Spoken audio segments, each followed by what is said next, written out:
She sat at the corner table of the crowded restaurant, her fingers trembling around the edge of her glass. Every few seconds, her eyes darted to the glowing red exit sign above the door. To anyone else, she might have looked nervous about a first date, or maybe just shy. But to Daniel Carter, the man sitting 3 tables away with his 8-year-old daughter, it was obvious. This young woman wasn't waiting for someone, she was trying to find a way out. And Daniel, he couldn't ignore it. Before I tell you how he got involved in her life that night, let me ask you this: if you believe kindness can change someone's life, give this video a like right now, and don't forget to subscribe to Kindness Stories. What you're about to hear will stay with you for a long time. The clink of silverware and the hum of conversations filled the air. Daniel was only there because his daughter, Emily, had begged for a fancy dinner after her school play. He had been planning to just grab burgers on the way home, but he couldn't say no to her. They'd been seated near the wall, far from the bustle near the bar area, except Daniel's attention kept drifting to the young woman across the room. She wore a pale blue dress that looked slightly too big for her. Her hair was neat, but strands kept falling loose, and she didn't bother to fix them. She kept glancing at her phone, but not scrolling, just lighting up the screen, as if expecting a message. Every time a man in a dark jacket at the bar turned his head, her shoulders stiffened. And then her eyes went right back to the exit. Daniel had seen this before, not exactly this situation, but something close. In his years before becoming a full-time single dad, he'd worked in security. He knew the look of someone trapped. She wasn't relaxed, she wasn't enjoying herself, she was calculating something. The waitress came by to refill their drinks, and Daniel lowered his voice. "Hey, that young woman over there in the blue dress, has she been here long?" he asked casually. The waitress glanced. "She came in with that guy at the bar. They ordered drinks, but she hasn't touched hers much." Daniel's stomach tightened. He didn't want to assume the worst, but something about the man's watchful glances screamed control. Emily was happily coloring on the kids' menu, oblivious. Daniel tried to focus on her, but his mind kept circling back. Then he noticed, the man got up, walked toward the restroom, but before going in, he spoke to the bartender, pointing subtly toward the girl. The bartender nodded. Whatever this was, she wasn't just waiting for a ride home. When the man disappeared into the hallway toward the restrooms, Daniel made his move. He walked past the young woman's table slowly, then paused as if checking his phone. Up close, he could see her eyes, red from holding back tears.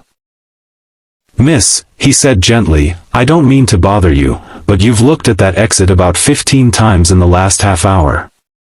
Are you okay?" She froze. Her lips parted, but no words came out. Then her eyes flicked toward the restroom door. She whispered, I can't leave. He'll find me." Daniel's voice stayed calm. "Do you want to leave?" She hesitated, then gave the tiniest nod. In that instant, Daniel's protective instincts locked in. "All right. I can get you out of here. But you need to follow my lead." He went back to Emily and grabbed his jacket. "Sweetheart," he said with a smile, "we're going to help someone, okay?" She didn't fully understand, but she trusted her dad. Daniel walked back to the woman. "Name?" he asked quietly. "Claire," she said.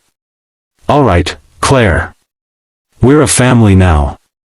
You're my cousin, and you came to dinner with us. If anyone asks, you're leaving with us because you're staying at our place tonight. Got it?" She nodded again, her breath quickening. Daniel placed his hand gently on her shoulder, guiding her toward the exit. Emily walked ahead, holding Claire's hand like they were old friends.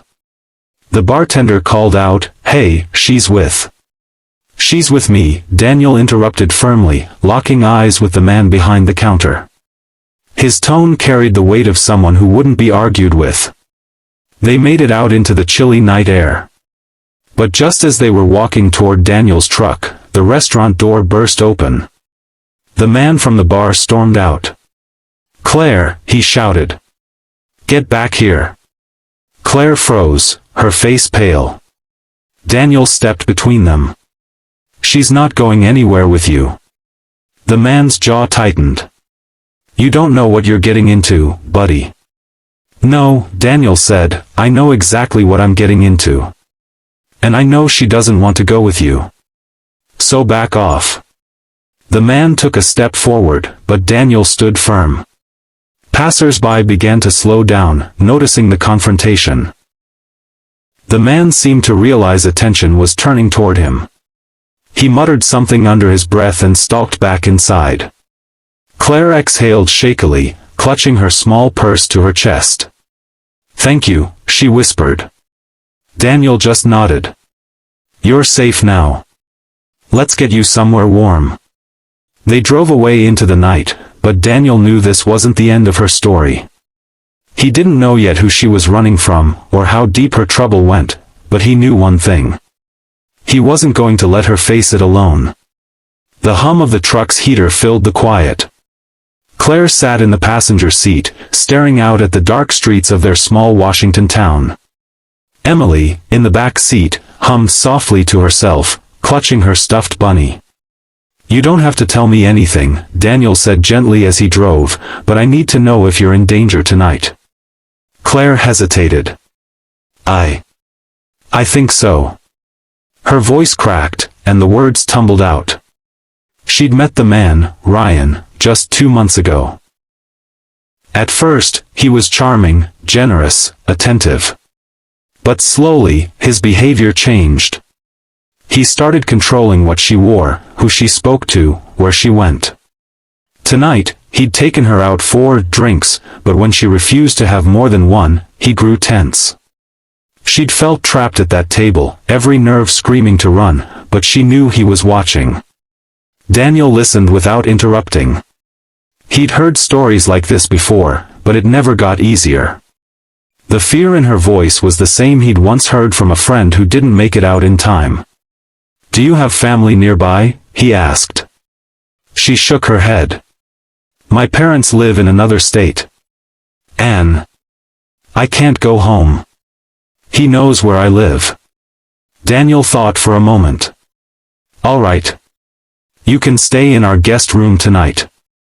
Tomorrow, we'll figure out the rest. But first, I'm calling a friend in the police department, off the record, to let them know what's going on. That way, if he tries to find you." She looked at him in shock. "Why are you helping me? You don't even know me." Daniel glanced at her, then back at the road. "Because I've seen too many people look at the exit, and never make it there." When they arrived at Daniel's modest home, Emily showed Claire the guest room with innocent excitement, like she was hosting a sleepover. Claire smiled for the first time that night. Daniel made tea, and they sat at the kitchen table. Claire's hands were steadier now. "You probably saved my life," she said softly. "I didn't think anyone would notice." Daniel shook his head. "People notice. They just don't always act." The next morning, Claire woke to the smell of pancakes. Emily chattered happily, and Daniel handed Claire a cup of coffee. But their peace didn't last. His phone buzzed.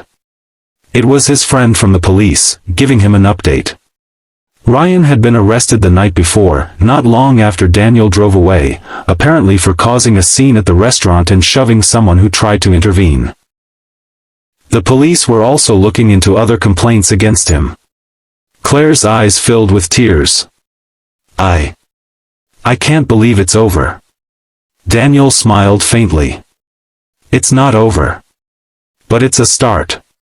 Over the next week, Claire stayed with Daniel and Emily until she could arrange to move to another city and start fresh. On the morning she left, she hugged Emily tightly, then turned to Daniel.